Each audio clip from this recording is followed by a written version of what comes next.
start like this. This conversation we're going to have now is quite a lot about change. How do we define change?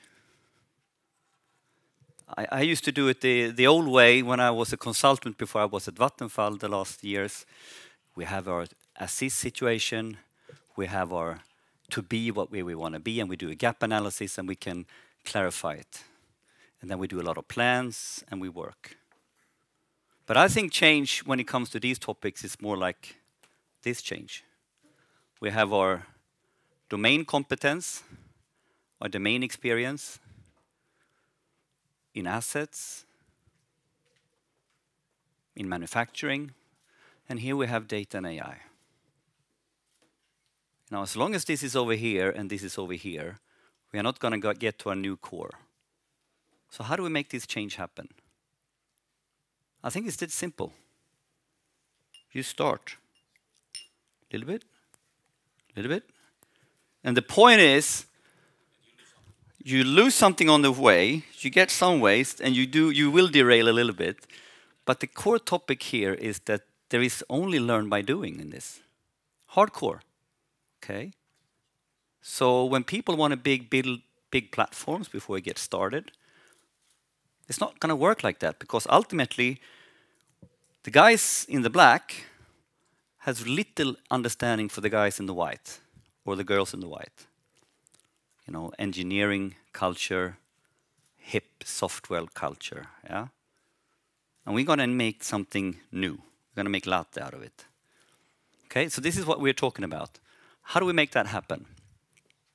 And we will have some waste on the time, I promise you. Now, the speech is like this. I'm actually going to spend a couple of minutes to set a context, what really works. And this context in itself is presentations on its own.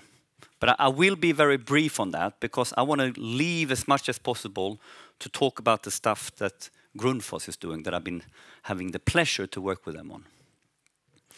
So, what is the opportunity when it comes to data and AI? So, a little bit now, let's lift us a little bit from the core details, the technical details, to trying to understand what really needs to happen to make this work. And the experiences here is experiences from Vattenfall, you know, my failures, mostly, some successes, and it's infused with ideas from Grundfos and from some other companies that has come a little bit on the journey, but it's still, as all we are, struggling. Typically struggling to go from pilots to production. Yeah, Vattenfall, Grundfos, we've done a lot of stuff, even done some cool visualizations, but to put AI in production, or to put algorithmic processes back into our core systems in different ways, even if we have this augmented approach with the human, is tricky, yeah? So, let's start. How do we see the opportunity of data and AI? I'm going to do this really quickly, but there are some key use case clusters, and I'm not going to spend time on this, because you know this. I want to drill home one point. You can start up improving decision making. So in decision making, we can talk about predictive maintenance decision making. You can talk, of course, around the whole asset life cycle. If I was going to tell Vattenfall, who is now a utility with very heavy, big assets, the number one use case that in the shortest time can make the most money is asset investment management and planning. If I can improve my return on capital employed in Vattenfall with 1% or 0.5%, it's hundreds of millions. If you look at the balance sheet, if you look at this, and why this is also interesting is that when we come to finance, a lot of times, not always have we started our data journeys in finance. There's still a lot of Excel macros around in most companies. So there's a huge opportunity here. Moving forward, you know, I'm just going to do this fast. We have this whole optimization of our operations. We have these buzzwords. We have the more topic of, you know, how do we take processes and make them digital? Even the collection of data we heard about yesterday, we have a huge opportunity to basically automate that. That will help us to get to the data we need, but it will also reduce a lot of manual labor. And then, of course, the holy grail, how we can understand our new business models. Now, in a nutshell, what this picture says is it says one thing. If you stretch your imagination around what it means, data and AI in society in 10 years' time, 20 years' time, literally it will touch every process, more or less, in different ways. I promise you.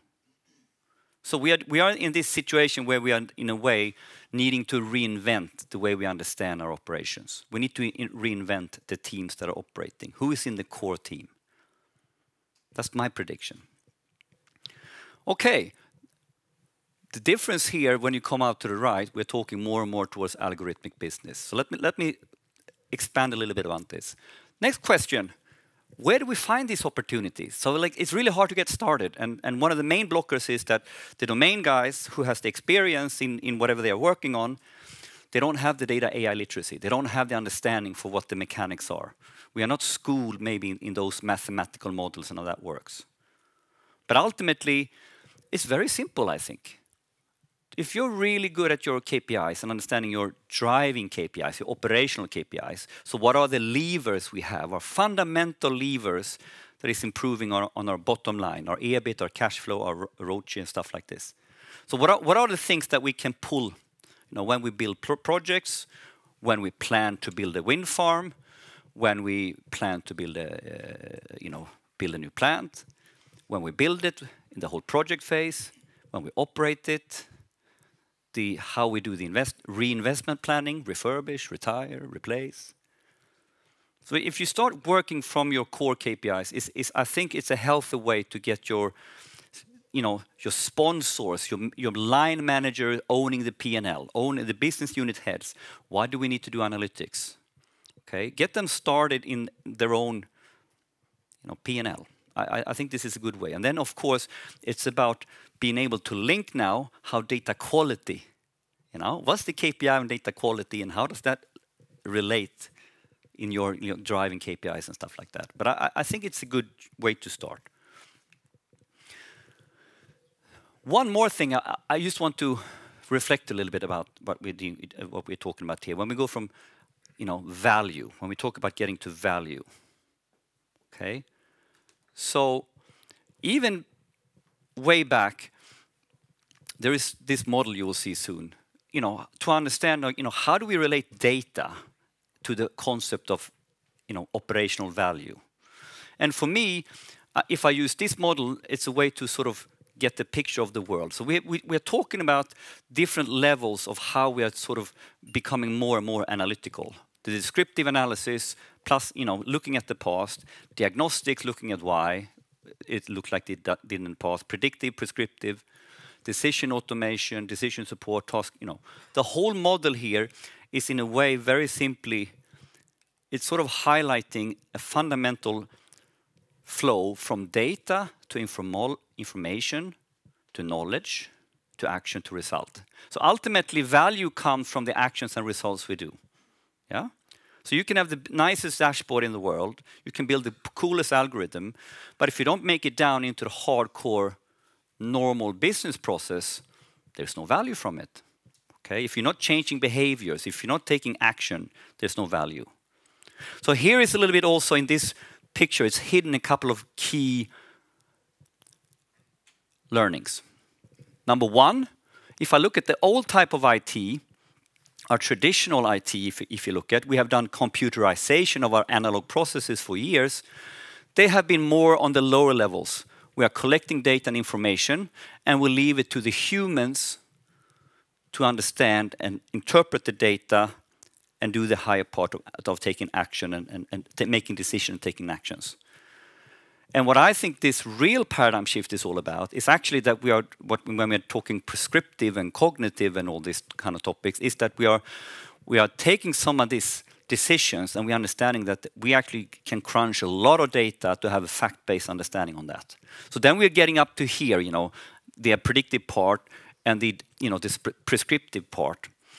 But ultimately, to get to the whole multiplier effect, when you can take a maintenance approach from weeks to milliseconds, this is of course when we have put it down into our process workflows.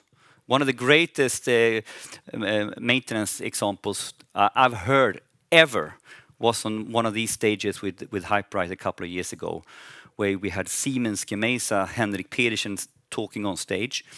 They won the Siemens Global Innovation Award, by the way. You know, got the big, you know, in Siemens that's a big deal, right? And he was talking about how they worked, you know, domestic knowledge, domain knowledge, together with algorithms, how to do better maintenance on the wind turbines, right?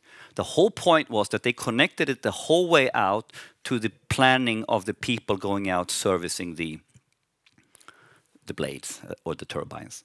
And what happens now is a little bit a typical manual process that took, you know, 2 weeks to 4 weeks, because it had to ping pong through the different channels and the different parts of the organization, actually took milliseconds, because the analytics was done, the recommendation was done, and it's spitting out a work order with a planned schedule when the guy is going to go out on the ship to do the fixing. So this is the real multiplier effect, yeah? But to get to there, you know, don't stare yourself blind on we need to get the algorithm in. Well, it's a very good part, but it's only a small part of this. Okay. Another key topic here. Have a look at key players that you need to have in the core team to get this to work. You know, as soon as you move into the decision modeling, you know, when we are designing systems that should make prescriptive recommendations, we are hardcore in domain competence.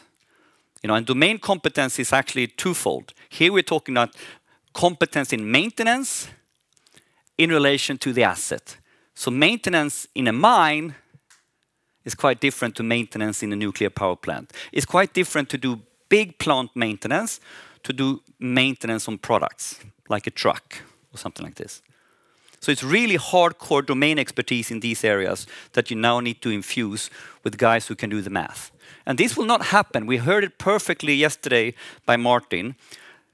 To come up with the algorithm or feasibility, if this is doable, is an iterative process of people working on a daily basis together. This is nothing you can flip to IT to fix for you.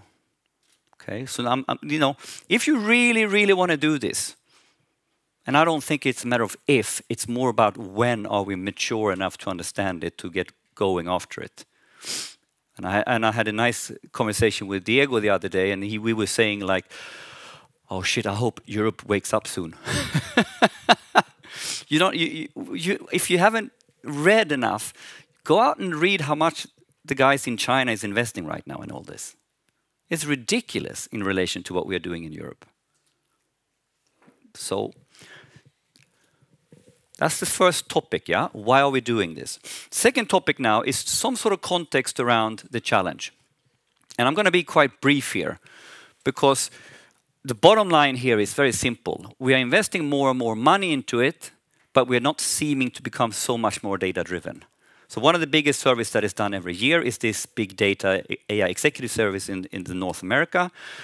And the conclusions are clear, right? They're asking the same type of Fortune 500 companies, so this is not only asset intensive, it's across all borders. We're investing more, but we're not getting it to stick, right? So we're not changing as companies, we're just investing more in tech, but it's not changing our operations, it's not changing, it's not showing up on the bottom line. Sorry. Okay? So why?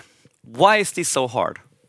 Why is this so hard? Because I tell you, it is hard. If you really want to do this properly, if you really want to go for operational value and adoption in your core teams, if that's your measurement of success, you need to look at where the problem really lies as well. Okay? So I'm going to talk a little bit about what I think this is all about.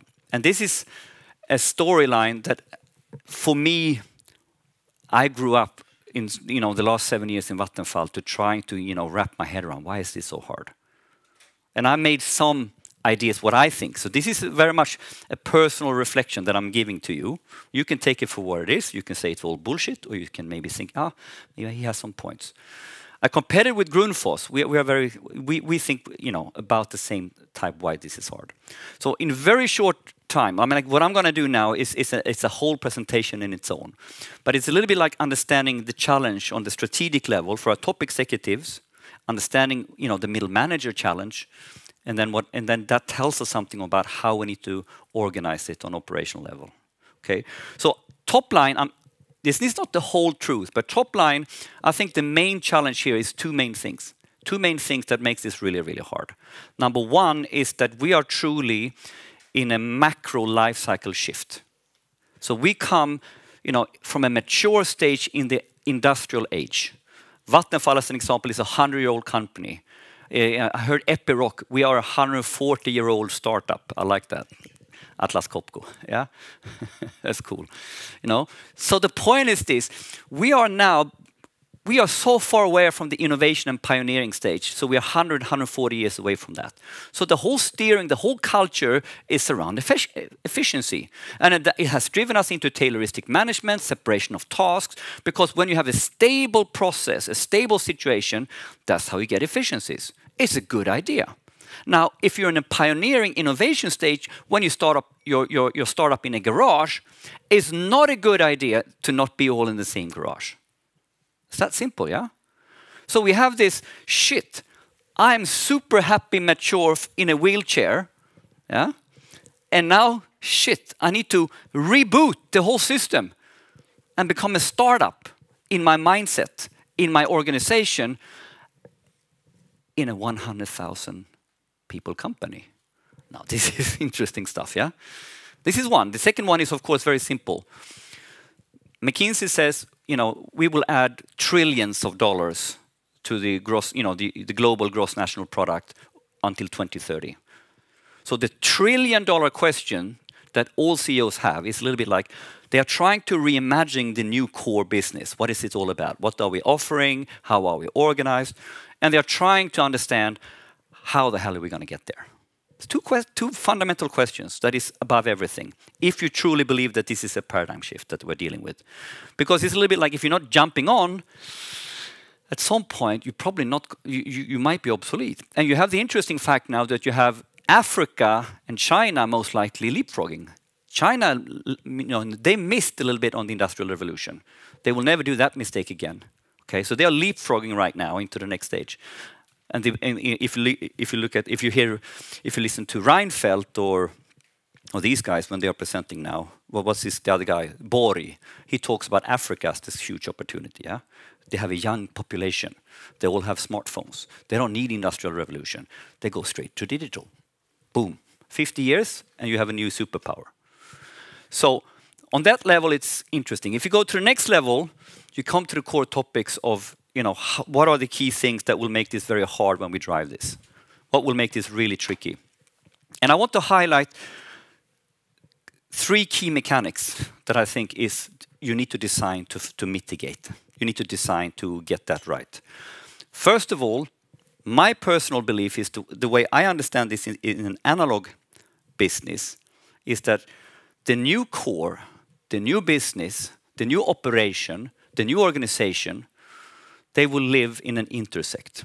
So you have the domain, what you have done for 100 years over here. It has worked like this. This is our comfort zone. And then over here, we have data and AI. Different mindset. They've gone to different universities, different, they talk to different professors. They think they're the shit, by the way. Sorry for the data scientists in the room. But it becomes really interesting when both people are quite arrogant, right? Just give me the data and I'll fix your problem. All right, fantastic, lovely. You don't have a clue about, what this domain topic is all about. And then the other guys here, they're not even better. I don't need your shit. I'm just going to do this and listen to the vibrations and I'm going to tell you all about this machine. So these are the 2 cultures that you want to meet. Reality. I've had this conversation in Vattenfall, in heat, yeah? Why do we really need these guys? I can just feel it, yeah? And all of a sudden now, the new company will live in the middle. Okay? When you do that, what happens now, we talk about this data and AI is a multiplier. We're not going to do percentage better. We're going to do triples better.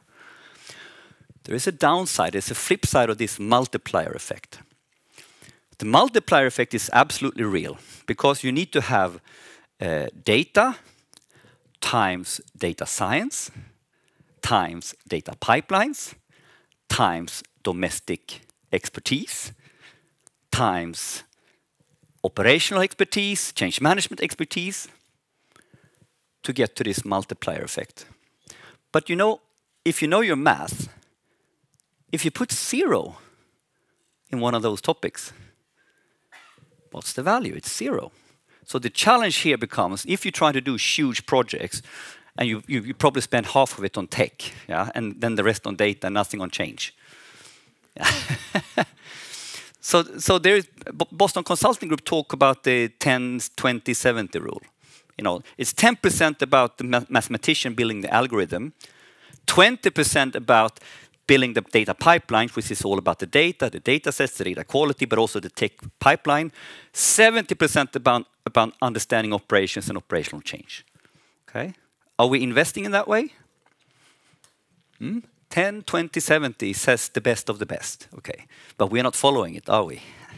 Okay, so this is key, yeah? Second topic here, perpetual innovation. If you imagine now we're going to drop more algorithms and more tech into our core processes every day, and we are now in this innovation pioneering stage, the whole idea that we have a static process that we can draw swimming lanes around, and we do occasional change requests that we throw over to IT, it's not really valid anymore. So we are organizing now according to a life cycle. You hear this, you know, the hype thing is to say, oh, we are not having processes, we're having products. Yeah? But it's a little bit what it's all about, to understand how you innovate stepwise. To go to AI first is not, even if AI is going to be pervasive like electricity, it's not a flick of a switch. Right? It's going to be small, small baby steps. We need to learn by doing. We need to do the coffee, the milk in the glass, piece by piece. So how does your operational processes look like when you add one data set at a time, one algorithm at a time, fix one task at a time, forever, for the foreseeable future? This is the new normal, perpetual innovation of your core process. This is a different organization setup. Okay, different definition. And then we have the enterprise dilemma. All we are talking about to get to operational value is happening in the algorithm. It's happening in the core process team. It's not happening on PowerPoint level. We can all agree on that. So to get to value, to operational value, you literally need to get the team who has to align responsibility for something that they are doing to do it differently tomorrow, supported by AI. So we need to be in our heads on this, we call it the player coach level. You know, if you want to win Champions League, it's about the team and the coach. It's not about the owner. The owner can only buy the players and do the players, but to figure out your play, to figure out how you're going to set it up, the player coach level. So we are quite tactical and operational to make this work. So we can have all the PowerPoints in the world, and we can have all the, you know, finding how we draw boxes in the world. Doesn't mean shit. What it means is what we do on the pitch. That's the team. That's the core team and the leaders of the core teams. Okay? So for me, that's on the, you know, how we get agility, how we get it right in the use case on the one hand side. The other part of the dilemma is how do we get all these teams to work as one or you know, one big happy family, yeah? How do we get several teams to play the same song? I have the trumpets over here, I have the violinist over there. They're playing beautifully, but they're actually playing 5 different songs at the same time. It sounds shit. Yeah? So this is, you know, how to do that. So this is the whole context, you know, to try to figure these things out is a little bit like, okay, if I think this is the truth, if I think this is actually what matters, how do I then design my initiatives? How do I do it? So that's the last part here. How do we tackle this? So if this is sort of the context and we have sort of come up with this, you know, how should it look like? So I'm going to talk a little bit about the journey I've done with Grundfos. Do we have anyone? Helle was here before. Any from Grundfos here right now? No, someone from Grundfos was here yesterday anyway. So I've had the fortune to work with the analytics and AI team in Grundfos, which is then sitting on a group level. And they have this sort of idea, how do we help the normal line organization to infuse analytics and AI everywhere? And we sort of cooked around these topics, and we compared notes on why doesn't it work? Why can't we go beyond pilots? Why can't we drop it into real change? And we came up to, so those pictures and those storylines I've told you here, I mean, like, I can't take full credit for it. I need to give credit to Christian Rasmussen, who has been an instrumental part of sort of sorting out those ideas. It's not rocket science. It's just like, trying to understand it all. So Grundfos is very exciting company, I think. But this is one of the world leading manufacturing of pumps. They have pumps everywhere. And their CEO is talking about how we move our company to become an intelligent water company. So trying to understand, how does Grundfos play in an ecosystem? How should Grundfos play when Alibaba wins the big contract with the government in Shenzhen to be the smart city supplier? So everybody needs to go, figure it out how to work with Alibaba. I don't know what that means or how that should work, but that's actually a real conversation that is going on in China. So basically, Grundfos talk about their world like this. We have digital, we have core, and we sort of have our new core. This is the new core of Grundfos. On a very high level, this is our vision, what we want to get to. We need to understand that we are proud of our legacy. It's there, but we need to understand how that evolves and how that now fits in an ecosystem type business models, etc., etc. So what we did, we started talking about, well, back to that picture. This is the trillion-dollar question. This is what we're going to get to. How to get there? Now, how do we now design the thinking around this? So what's the story here? So we did sort of some sort of summary, like not manifesto, but some sort of summary. What do we believe in? A little bit summarizing what I've already told you.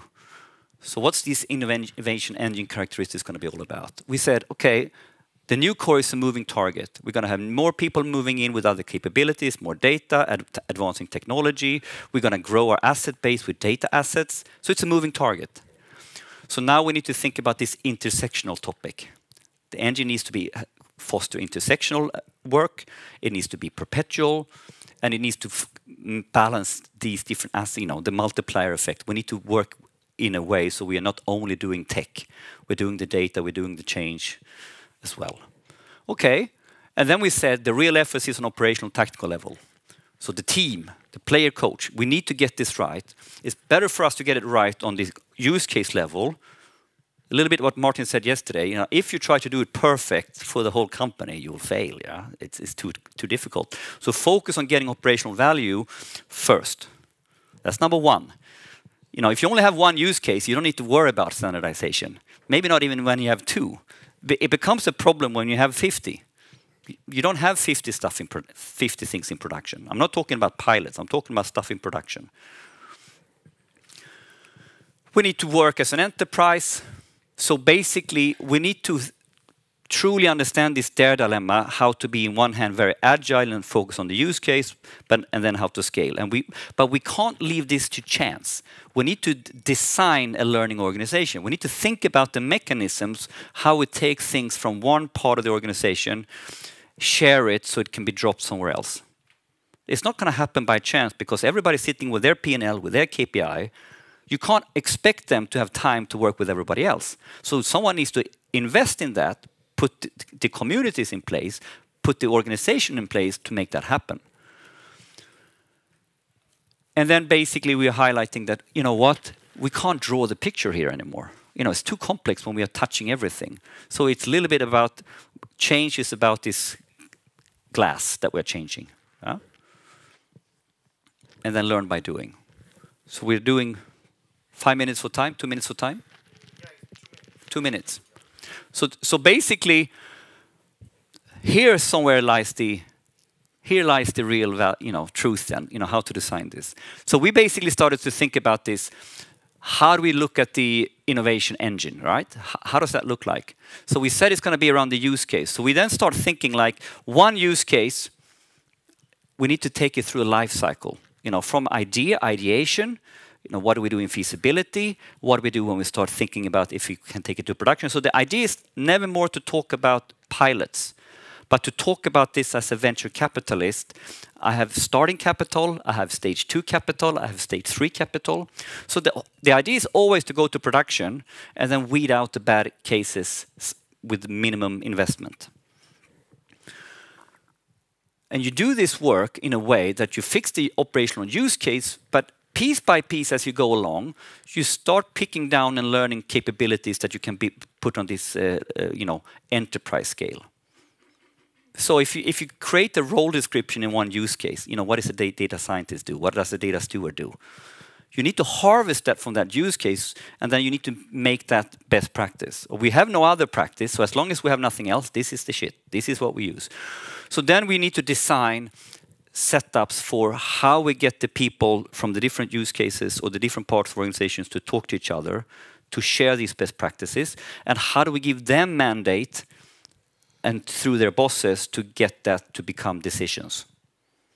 So it's about, instead of talking about standards, top-down policy by people who doesn't know shit in detail on how you build a data pipeline, you turn it around. You make the expert community the recommenders, and then you try to build governance out of this learning organization. If you do this over time, and you just harvest everything you do, you grow the DNA of data and AI. One drop of milk at a time. So this then, what we have done, very simply in the last minute, we are sort of then peeling down this island. So we are looking at this in more detail. Yeah? What are the key dimensions to have balance? So we need to have the business focus, we need to have the solution focus, we need to have the data focus. Okay, we need to understand how we're doing the investments and how we have a venture cap idea, how we prioritize investments. We need to set up the community around technology and DevOps. We need to set up the community around managing data. Okay, and what we do, super simple. This is the simple mechanics. We simply work agile with this in terms of, we take this lean data innovation and adoption. That's just the heading, right? That's the epic. And then for each use case, we are trying to understand better and better and better, what are we doing in this use case to really get to innovation and adoption fast? What are the key steps? What are the checklists? What are the role descriptions? And they become, of course, small user stories, simple stuff. Okay, I don't have a role description for a data steward. I don't have a checklist for a data steward. Let's just get it. Just fill the glass with a bit more milk. And then you harvest it. That's it. So, it's a little bit like the anti-idea of a big transformation project. Just get started, but have a structured approach how you systematically harvest. So that's how we sort of work. In a very short time, we started this conversation in the 1st of June, and now we had our event here where Grundfos is now telling me, Henrik, let's do this with more people, let's do this with more experts, let's do this with more corporates. I think it will work. We have all these epics, we can work together, we can share it. So very, very super pragmatic. Super pragmatic is my way, and it's a long journey. And with that, thank you very much. Thank you, Henrik. Thank you. Thank you.